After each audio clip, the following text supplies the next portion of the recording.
he's got more, it's not party members who are going to more worries about his party. more worries about his party than about governing or the Labor Party. I mean, the business about the Northern Ireland deal, I mean, how many critical constituents are really absorbed by the Northern Ireland Protocol? But if Boris is going to vote against it, or if he may not vote at all, but the political question, I think you've raised this, will the Prime Minister need Labor votes to get him over the line, in which case that would be the death of him, wouldn't it?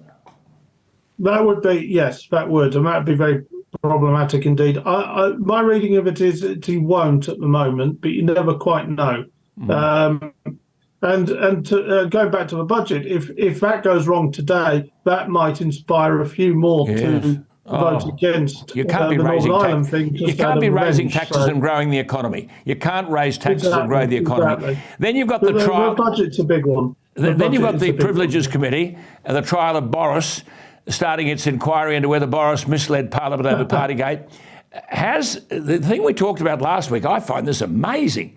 And, you know, I've been in politics longer than you have. As the author of that Partygate report, Sue Gray, has she, given that she knows everything about the Conservative Party, the inside out of the Conservative Party, and then, of course, Simon Case stopped her from taking the job with Kemi Badenoch. Yeah. So she then, allegedly joined Keir Starmer. Has she started with Keir Starmer? Not yet, no. They're still waiting for that to be approved.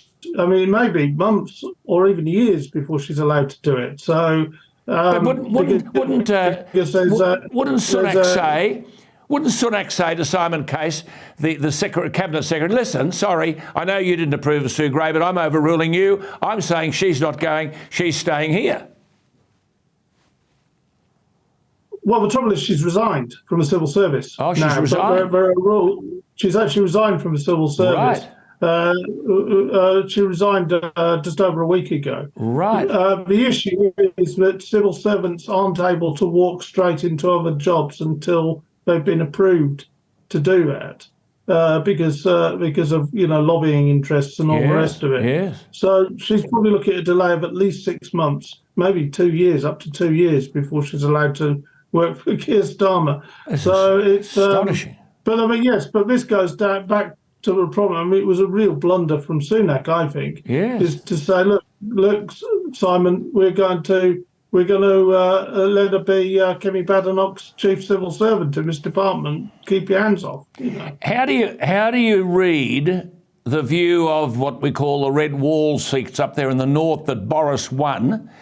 They don't like what's happened to Boris, and quite frankly, I mean, it's piddling stuff really, but what is the reaction, and how many of those exist in the Tory party who say, we don't like what's happened and we're not going to guarantee what we might do next?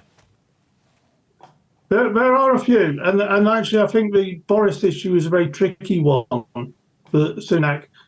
He's already come under pressure. He's been accused of trying to stitch up the process and actually working with people on the Privileges Committee to ensure Boris is done in as such. I'm not entirely sure that's true, but but the suspicion is there. A lot of people think that he should intervene and basically stop this entire process. Although last time they tried to do that for a senior Conservative MP, it led to their downfall in the polls. Yeah. So